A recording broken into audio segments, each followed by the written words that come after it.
नमस्कार विद्यार्थियों, एक बार फिर से स्वागत है आपका मैथ क्लासेस गाड़ाखड़ा में। देखिए, लास्ट जो सेशन था उसमें हमने 8 की एक्सरसाइज में क्वेश्चन नंबर 7 तक कर लिए थे और आज जो हम करने वाले हैं क्वेश्चन नंबर 8, 9, 10 और 11 और 12 करने वाले हैं। यानी कि आज हम जो करेंगे सिर्फ 5 ही क्वेश्चन करेंगे और इस टाइम ज्यादा आपका टाइम न लेते हुए मैं इन क्वेश्चंस को आगे बढ़ाता हूं। तो चलिए उठा रहे हैं हम क्वेश्चन नंबर 8 का क्वेश्चन देख रहे हैं। क्या है क्वेश्चन नंबर 8 में? क्वेश्चन नंबर 8 में इसने बोला है, देखिए कि 25 मीटर ऊंचे एक स्तंभ के शीर्ष से मीनार के शिखर का उन्नयन कोण तथा मीनार के पाद का अवनमन कोण समान हो तो मीनार की ऊंचाई याद कीजिए। देखिए क्वेश्चन को समझेंगे पहले अच्छे से। इसने क्या बोला है? इसने बोला कि 25 मीटर ऊंचे एक स्तंभ से, यानी कि एक चीज तो क्लियर हुई, क्या स्तंभ जो है वो 25 मीटर ऊंचा है। क्या है? स्तंभ जो है वो 25 मीटर ऊंचा है। साइड में लिख लेंगे, देखिए कि स्तंभ जो है वो 25 मीटर ऊंचा है। क्या है? 25 मीटर ऊंचा है। दूसरी बात जो इसने इंपॉर्टेंट बात बोली है डायग्राम के लिए, बोला कि स्तंभ से शीर्ष से एक मीनार के शीर्ष का उन्नयन कोण तथा मीनार के पाद का अवनमन कोण समान है। यानी कि एक तो अपने पास स्तंभ है और एक क्या भैया? मीनार है। एक क्या है? मीनार है।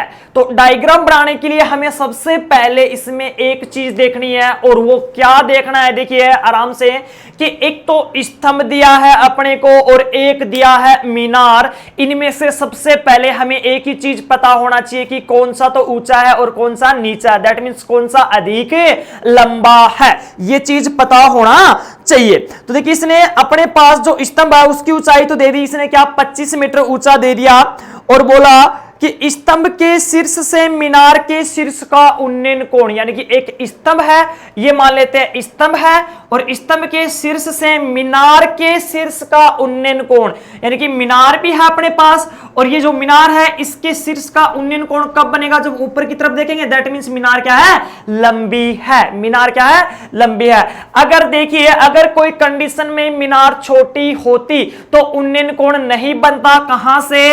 इसके शिखर से, स्तंभ के शिखर से उन्नयन कोण नहीं बनता, अवनमन कोण बनता। लेकिन इसने क्या बोला है? इसने बोला है कि उन्नयन कोण बन रहा है। दैट मींस मीनार क्या है? ऊंची है। मीनार क्या है? स्तंभ से ऊंची है। एक चीज तो ये क्लियर हुई।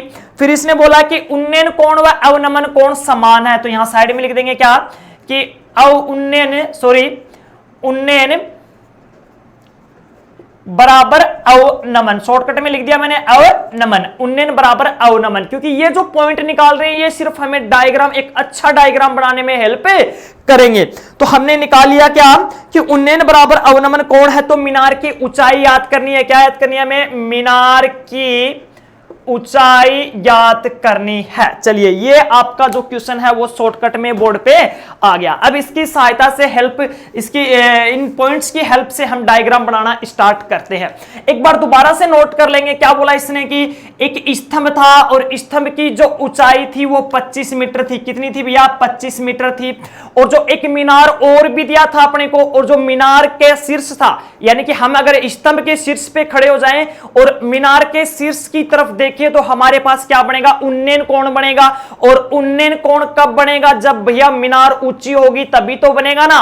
मीनार ऊंची होगी तभी उन्नयन कोण बनेगा।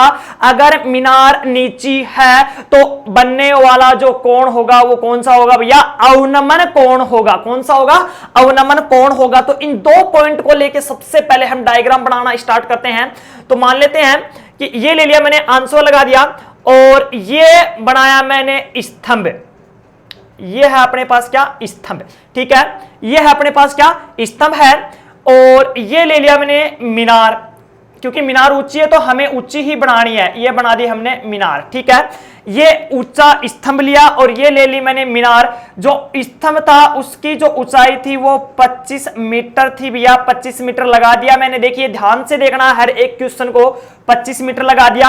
अब इसने बोला कि अगर इसके शीर्ष से हम लोग इसके शीर्ष की तरफ देखते हैं, इसके शीर्ष से जब हम लोग इसके शीर्ष की तरफ देखते हैं तो जो बनने वाला उन्नयन कोण है, उन्नयन कोण कहां बनेगा? अगर यहां हम खड़े होंगे तो देखिए ये वाली कौन सी होगी भैया? दृष्टि रेखा होगी। ध्यान रखना अपने को, ये वाली कौन सी होगी? दृष्टि रेखा होगी। कौन सी होगी? दृष्टि रेखा होगी। तो जो उन्नयन कोण बनेगा वो मान लेते हैं कि कौन कितना बना, थीटा बन गया अपने पास, कितना बन गया, थीटा बन गया। तो यहां से हम लोग अगर इसके शीर्ष की तरफ देखते हैं तो जो उन्नयन कोण बनता है वो किसके बराबर होगा, इस मीनार के पाद की तरफ देखने पे, ये मीनार है, ये पाद बिंदु है मीनार का, इस मीनार के पाद बिंदु की तरफ देखने पर जो अवनमन कोण है उसके बराबर होगा। अर्थात अपने पास जो थर्ड पॉइंट है वो क्या बोलता है कि जो मीनार के शिखर का जो उन्नयन कोण है, मीनार के शिखर का जो उन्नयन कोण है वो पाद का अवनमन कोण के बराबर होगा। किसके पाद का, मीनार के शिखर का उन्नयन कोण और मीनार के पाद का अवनमन कोण बराबर है। कहां से भैया, कहां से बात कर रहा है, स्तंभ के शिखर से बात कर रहा है। इस लाइन को मैं क्लियर कर रहा हूं, यहां से देखिए इसने क्या बोला कि स्तंभ के शिखर से, स्तंभ के शिखर से क्या है, स्तंभ के शिखर से मीनार के शीर्ष का उन्नयन कोण, मीनार के शीर्ष का जो उन्नयन कोण है वो मीनार के पाद का अवनमन कोण के बराबर है। ये लाइन दे रखी है इसने, ये बहुत ही इंपॉर्टेंट लाइन है। इसी लाइन के द्वारा मतलब पूरा का पूरा क्वेश्चन है जो क्लियर हो पाता है। यानी कि हमें टारगेट तो कहां से करना है, हमें देखना तो कहां से भैया, स्तंभ के शिखर से देखना है। क्या है, देखिए स्तंभ के शिखर से हमें देखना है। पहले तो मीनार के शिखर की तरफ देखेंगे, उसके बाद मीनार के पाद की तरफ देखेंगे, अर्थात जो जड़ बिंदु है, पाद बिंदु है, उसकी तरफ देखेंगे। तो जो अपने पास कोण बनता है वो समान बनता है। ये जो मेरे पास कोण था कौन सा भैया, उन्नयन कोण है, कौन सा है, उन्नयन कोण बना।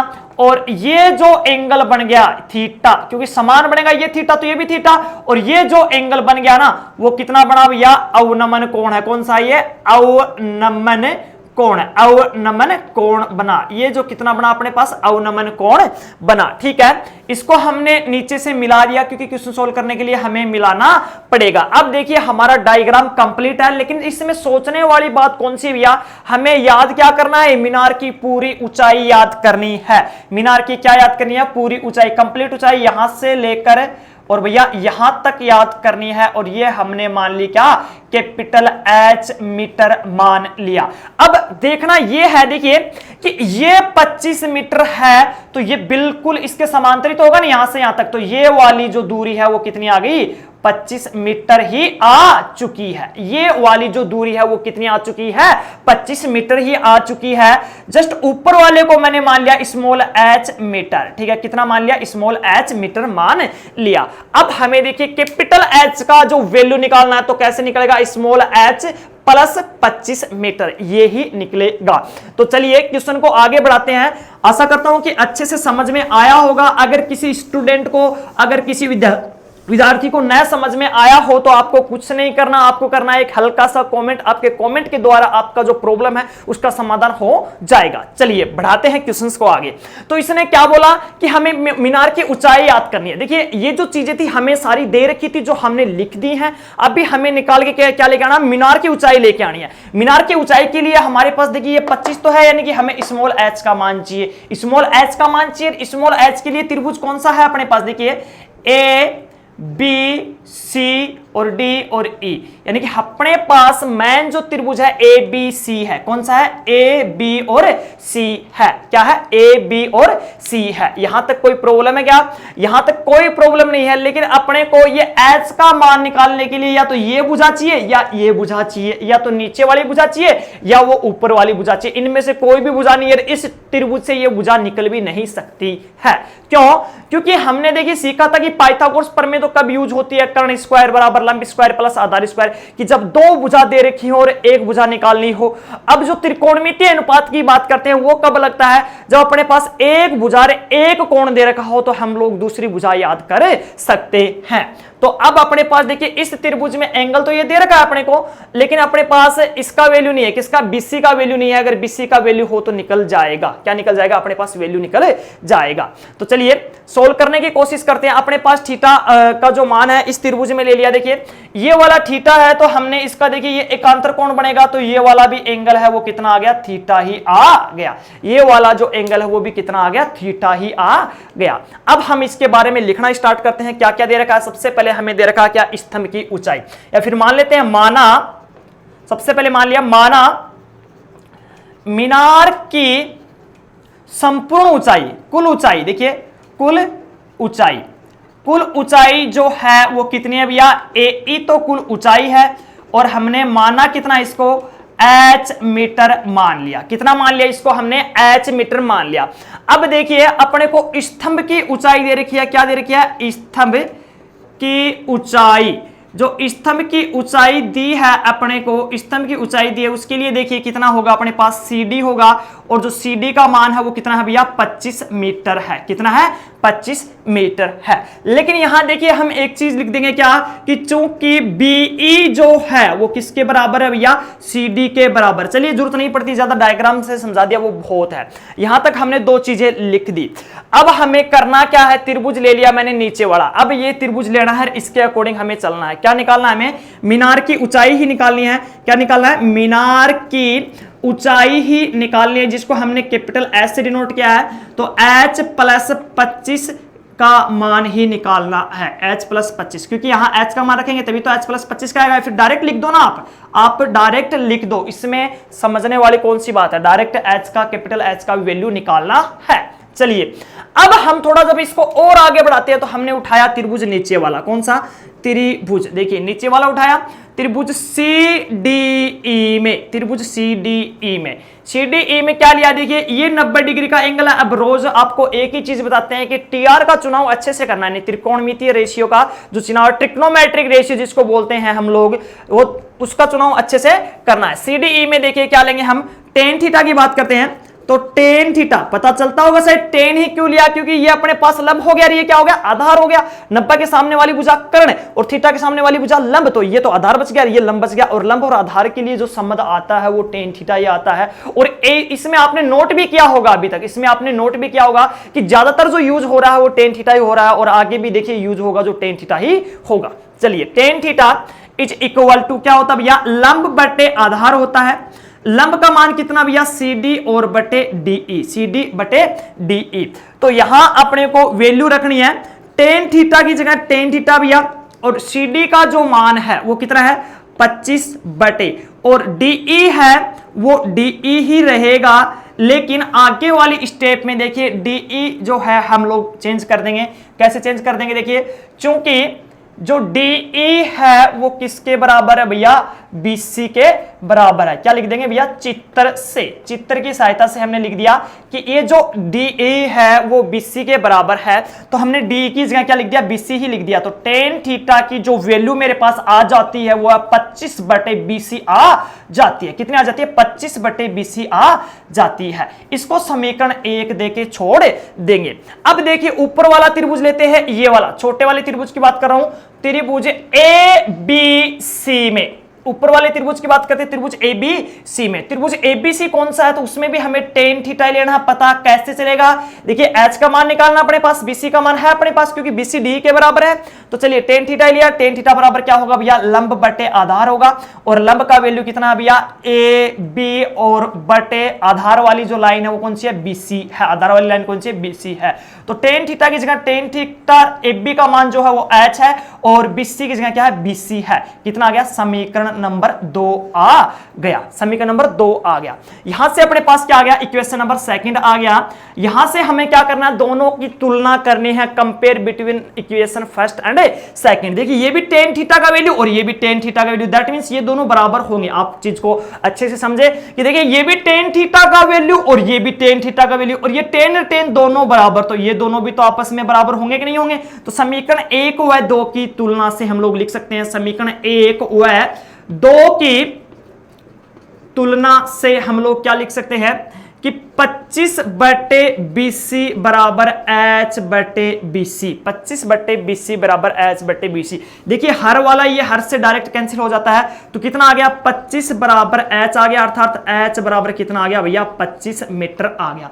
H बराबर कितना आ गया अपने पास, 25 मीटर आ गया। देखिए स्मॉल h का मान आ गया तो कैपिटल H तो आ ही जाता है। तो इस साइड वाला मिटा देता हूं। अगर आपको नोट करना है ना तो आप लोग क्या करेंगे, रुक कर वीडियो को रोक करके आप लोग नोट कर सकते हैं, या फिर बैक जाके भी नोट कर सकते हैं। तो चलिए अब हम इसके बारे में लिख सकते हैं, अतः मीनार की कुल ऊंचाई, मीनार की कुल ऊंचाई कैपिटल एच बराबर कितना भैया, स्मॉल एच प्लस 25। तो कैपिटल एच बराबर स्मॉल एच का मान कितना आ गया भैया, 25 प्लस 25। तो कैपिटल एच का मान कितना आ गया, 50 मीटर आ गया। कितना आ गया, 50 मीटर आ गया। यही हमारा क्या था, आंसर था। यही हमारा क्या था, आंसर था। अब यहां तक हमने इसका आंसर निकाल दिया, यानी कि 50 मीटर आएगा। यही इसका क्या है, आंसर है। अब देखिए क्वेश्चन हमने बहुत ही अच्छे से किया, लेकिन फिर भी अगर किसी भी टाइप का आपको डाउट रहता है, किसी भी टाइप की आपके सामने अगर प्रॉब्लम आती है, तो आपको कुछ नहीं करना, आपको करना कमेंट। अगर आप लोग अभी नहीं कर रहे हो, फिर बाद में वीडियो देख रहे हो, तो आपको बाद में भी कमेंट करना। अगर कुछ समझ में नहीं आता तो एक्सरसाइज लिखनी है, क्वेश्चन नंबर लिखना है, फिर आपको कमेंट कर देना है। मैं आपके पास उस क्वेश्चन का वीडियो बना के पहुंचा दूंगा। चलिए आगे चलते हैं, आगे बढ़ा लेते हैं नेक्स्ट क्वेश्चन को। आगे वाला जो नेक्स्ट क्वेश्चन है वो क्या है, देखिए ये क्वेश्चन नंबर 8 का था भैया। क्वेश्चन नंबर 9 की बात कर रहे हैं। क्वेश्चन नंबर 9 में देखिए क्या बोला इसने। 9 में बोला है कि एक ऊर्ध्वाधर छड़ की लंबाई तथा इसकी छाया की लंबाई का अनुपात 1:3 है। क्या है, 1:3 है। देखिए बहुत ही सिंपल सा है, मैं आपको डायग्राम समझा देता हूं। इसने बोला है कि एक ऊर्ध्वाधर छड़ है, डायग्राम समझा देता हूं। ये ऊर्ध्वाधर छड़ है भैया, ठीक है, ये ऊर्ध्वाधर छड़ है, ये इसकी लंबाई होगी, ठीक है, जिसको मान लेते हैं हम लोग L मान लिया, L1 मान लो, ठीक है, ये मान लिया L1 छाया, छड़ मान लो, इसको क्या है, छड़ है, अच्छे से समझना है, ठीक है। इसकी परछाई, ये इसकी परछाई है, वो हमने ABC डायग्राम ले लिया, तो ये इसकी छाया की लंबाई बनेगी। इसको हमने मान लिया x मान लिया, चलो x मीटर मान लो, इकाई मान लो, एक ही बात है, ठीक है, इकाई मान लेते हैं। अब इसमें समझना, ये इसने क्या बोला है कि इनका जो अनुपात है वो 1:√3 है। तो सूर्य का उन्नयन कोण याद कीजिए, तो सूर्य का उन्नयन कोण है वो यहां बनेगा, ये थीटा बनेगा, क्योंकि सूर्य जो होगा इस साइड में होगा ना, तभी तो ये देखिए छाया इधर पड़ेगी। इस साइड में सूर्य होगा तो अपने पास छाया इस साइड में गिरेगी। अब देखिए आपको देखना है, मैं इस साइड में खड़ा हूं, तो मेरे देखिए उस दोनों तरफ मेरे लट्टू हैं, देखिए उस साइड भी है, उस साइड भी है। तो मेरे जो इस साइड वाला जो लट्टू है, इस साइड वाला, तो वो छाया ये वाली छाया ना, इस साइड वाली इसको दिखा रहा है, और ये इधर लट्टू है, तो इधर भी क्या पड़ेगी, छाया पड़ेगी। तो इसमें क्या है, इधर ये अपने पास सूरज है या फिर सूर्य है, देखिए ये वाला, ये क्या अपने पास सूरज है, तो ये वाला जो सूरज है ये अपने पास छाया डालेगा, नीचे ही डालेगा। तो इनका जो अनुपात है अर्थात L1/x बराबर 1/√3 है। या फिर हम लोग इसको और भी अच्छे से क्लियर करना चाहें तो कैसे आएगा कि L1 अनुपात और x का जो अनुपात है 1:√3 दे रखा है, यही अपने पास दे रखा है, और इसका जब मान L1/x बराबर निकालेंगे तो 1/√3 आ जाएगा। इसको लेंगे हम लोग, ये L1 और बटे x आना चाहिए, tan थीटा लेंगे, क्या आएगा, मैं शॉर्टकट करवा रहा हूं, डिटेल से आपको करना। tan थीटा बराबर क्या होगा भैया, लंब बटे आधार होगा, लंब का वैल्यू क्या होगा AB, और आधार का वैल्यू क्या होगा BC होगा। tan थीटा बराबर AB का मान बोलिए L1 हो गया, BC का मान देखिए x हो गया, tan थीटा की जगह tan थीटा, L बटे x का मान कितना, √3 है। tan थीटा की जगह देखिए tan थीटा 1/√3 का मान कितना होता है, tan 30 डिग्री होता है। इससे ये tan से tan cancel, theta is equal to 30 degree होता है। थीटा इज इक्वल टू इसके अंदर कितना आ जाएगा, 30 डिग्री आ जाएगा। देखिए क्वेश्चन मैंने समझा दिया, डायग्राम समझा दिया, आपको करना आराम से तसल्ली से बैठ के करना है, सब कुछ क्लियर हो गया। बस आपको करना क्या, आपको डिटेल से करना, तसल्ली से करना है। अगर फिर भी नहीं हो पाता तो आपको एक करना हल्का सा कॉमेंट। चलिए अब बढ़ा लेते हैं आगे के क्वेश्चन को। ये 9 वाला क्वेश्चन भी हो गया, 10 वाले क्वेश्चन की बात कर लेते हैं हम लोग। 10 का जो क्वेश्चन है वो क्या है,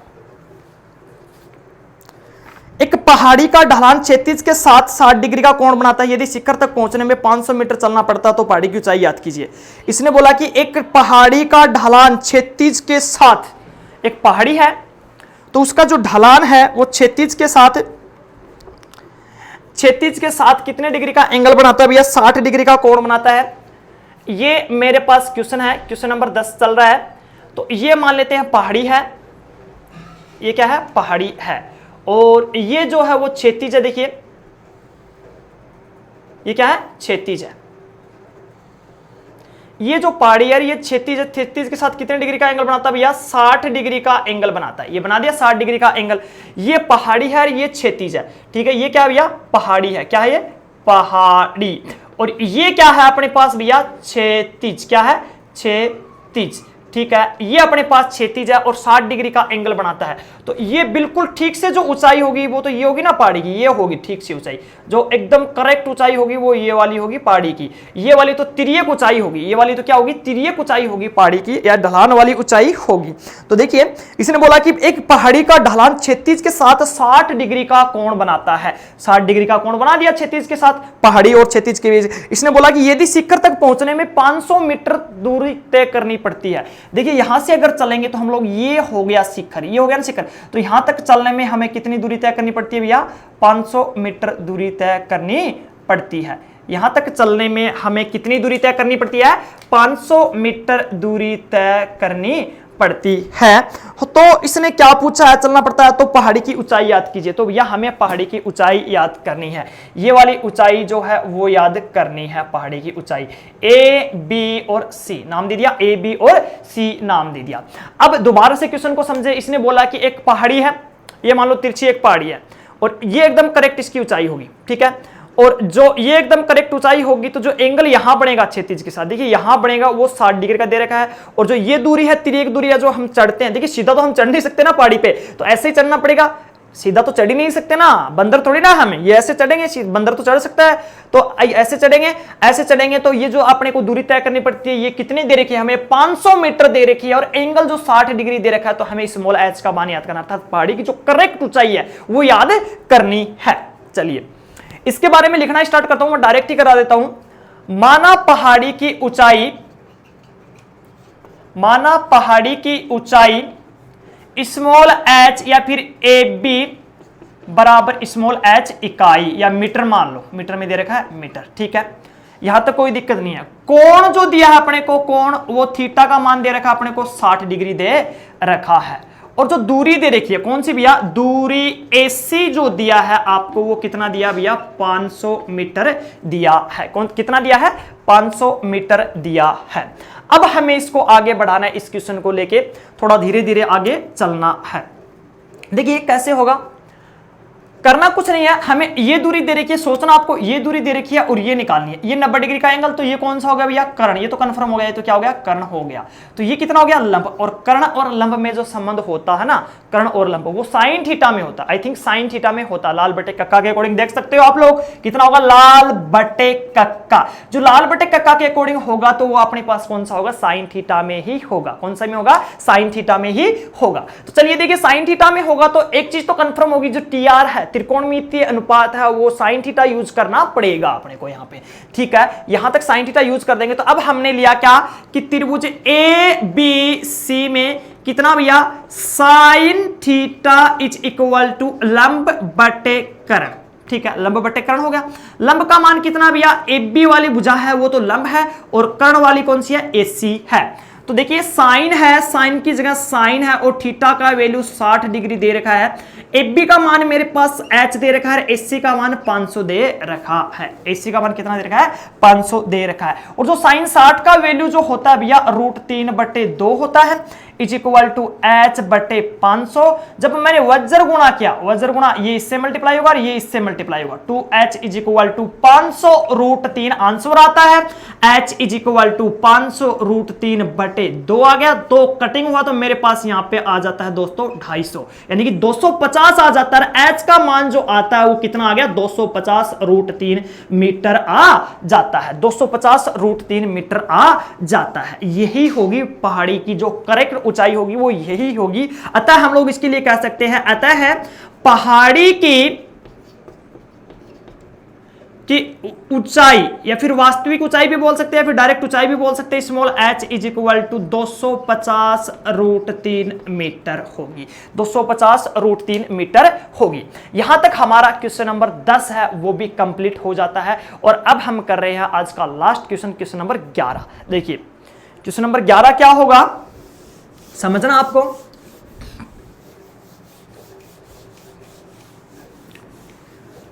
क्वेश्चन नंबर 11 में देखिए इसने क्या बोला है, कुछ खास तो नहीं बोला लेकिन फिर भी करवाते। देखिए एक मीनार क्षैतिज समतल पर खड़ी है, एक मीनार है क्षैतिज समतल पर खड़ी है।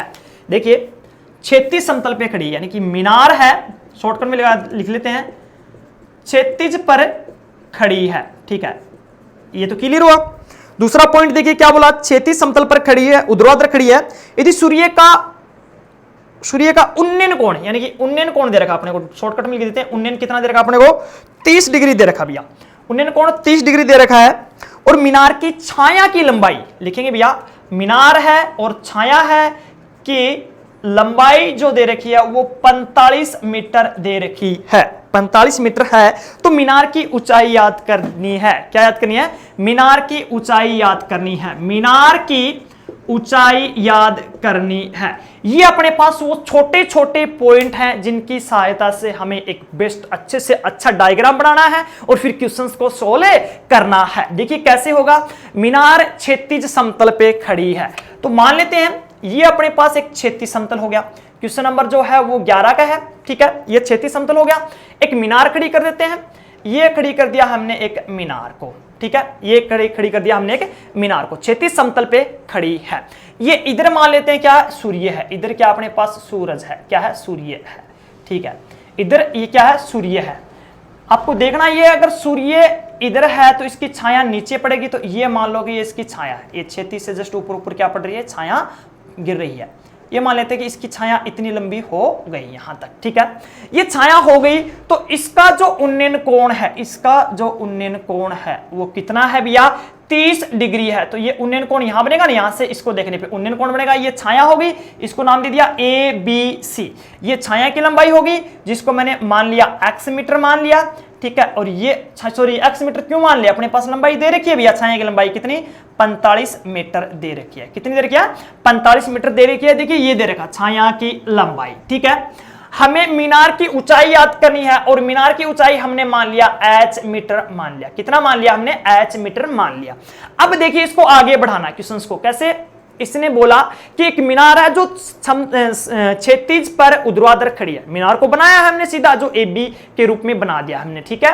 फिर इसने बोला कि जो इसकी छाया है वो जमीन पे गिरती है और छाया की लंबाई जो है अपने पास वो 45 डिग्री है, और सूर्य का जो उन्नयन कोण दिया है वो कितना दिया है अपने को, 30 डिग्री दिया है। तो बोला कि मीनार की ऊंचाई याद कीजिए, क्या बोला कि मीनार की ऊंचाई याद कीजिए। देखिए मीनार की ऊंचाई ही याद करनी है अपने को, तो सबसे पहले देखिए ये 90 डिग्री का एंगल होगा, तो ये वाला तो हो गया कन्फर्म करण, ये वाला क्या हो गया अपने पास लंब, और ये वाला क्या हो गया अपने पास आधार हो गया, तीनों चीज होगी। हमें देखना ये है कि क्या तो दे रखा है, क्या पूछा है, ये दे रखा है, ये पूछा, दैट मींस लंब पूछा है और आधार दे रखा है, और लंब और आधार का संबंध किससे होता है भैया, टेन थीटा से होता, तो टेन थीटा लेके सोल्व कर सकते हैं। लेकिन सबसे पहले हमें लिखना पड़ेगा, क्या लिखेंगे भैया, माना मीनार की ऊंचाई जो AB दे रखा है वो कितना है, h मीटर है, और मीनार की छाया की लंबाई, मीनार की छाया की जो लंबाई है वो कितनी है, BC है, जो कितनी दे रखी है, 45 मीटर दे रखी है। और जो कोण का मान है, जो कोण का मान है थीटा है, वो कितने डिग्री दे रखा है, 30 डिग्री दे रखा है, कितने डिग्री दे रखा है, 30 डिग्री दे रखा है। अब हम सोल्व करते हैं त्रिभुज ABC में, त्रिभुज ABC में, त्रिभुज ABC में, ठीक है, यहां तक सब कुछ ठीक है। त्रिभुज ABC ले लिया हमने, त्रिभुज ABC ले लिया तो हमें क्या लेना है, इसमें टेन थीटा लेना है, टीआर का चुनाव तो पहले हो चुका, क्या लेना है अपने को, टेन थीटा लेना है। टेन थीटा का मतलब क्या होता है भैया, लंब बटे आधार, और लंब कौन सा है, AB है, और आधार कौन सा है, BC है। टेन की जगह टेन है और थीटा की वैल्यू कितनी है भैया, 30 डिग्री है। AB का मान h है और BC का मान कितना भैया, 45 है। AB का मान क्या है, h है, और BC का मान 45 है। यहां तक सब कुछ ठीक है, कोई दिक्कत वाली बात है नहीं अपने पास। तो हम इसको थोड़ा और आगे बढ़ाते हैं क्वेश्चंस को। देखिए टेन 30 डिग्री का मान हम जानते हैं कि 1/√3 होता है, और h का मान क्या अपने पास, h है, 45 का मान क्या है, 45 है। जब मैंने वज्र गुणा किया तो कितना है, √3h बराबर 45 आ गया, h इज इक्वल टू 45/√3 आ गया। लेकिन यहां अपने पास आंसर तो यही आ जाता है, लेकिन एक जो छोटी सी समस्या आती है अपने पास वो ये आती है कि हर में कभी भी हम लोग रूट छोड़ते नहीं हैं। तो हमने क्या किया कि √3 से ही ऊपर गुणा कर दिया, √3 से ही नीचे गुणा कर दिया। अब √3 से ही गुणा क्यों किया, क्योंकि देखिए अगर हर में √3 होगा तो जो अपने पास देखिए हमने सीखा था कि सर जी अगर √x हो तो उसको √x से गुणा करते हैं तब ये रूट फ्री होता है। तो √3 था नीचे, तो मैंने किसको गुणा किया, √3 को गुणा किया, इसका प्रभाव खत्म करने के लिए हमने क्या किया, √3 और ऊपर गुणा कर दिया, √3 और ऊपर गुणा कर दिया, ये इसका प्रभाव खत्म किया हमने। ठीक है, h का मान कितना आ गया कि 45 √3 अपॉन में 3, क्योंकि √3 is equal to √3 multiply √3 is equal to होगी कितना हो जाता है, 3 हो जाता है। ये कटिंग हुआ तो कितना आ गया भैया, 15 हो गया। तो h का मान जो है 15 √3 मीटर आ जाता है। अगर हम लोग इसको दोबारा से लिखे तो लिख सकते हैं कि अतः मीनार की जो ऊंचाई है, अतः मीनार की ऊंचाई small h is equal to 15 √3 metre है। ये हमारा इसी के साथ क्वेश्चन नंबर जो 11 का है वो भी कंप्लीट हो जाता है। अब देखिए जो नेक्स्ट क्वेश्चन बचे हुए हमारे 12 है, 13 है, 14 है, 15 है, वो मिलेंगे आपको नेक्स्ट वीडियो में। तब तक के लिए आप लोग घर बैठ के पढ़ते रहिए, स्वस्थ रहें।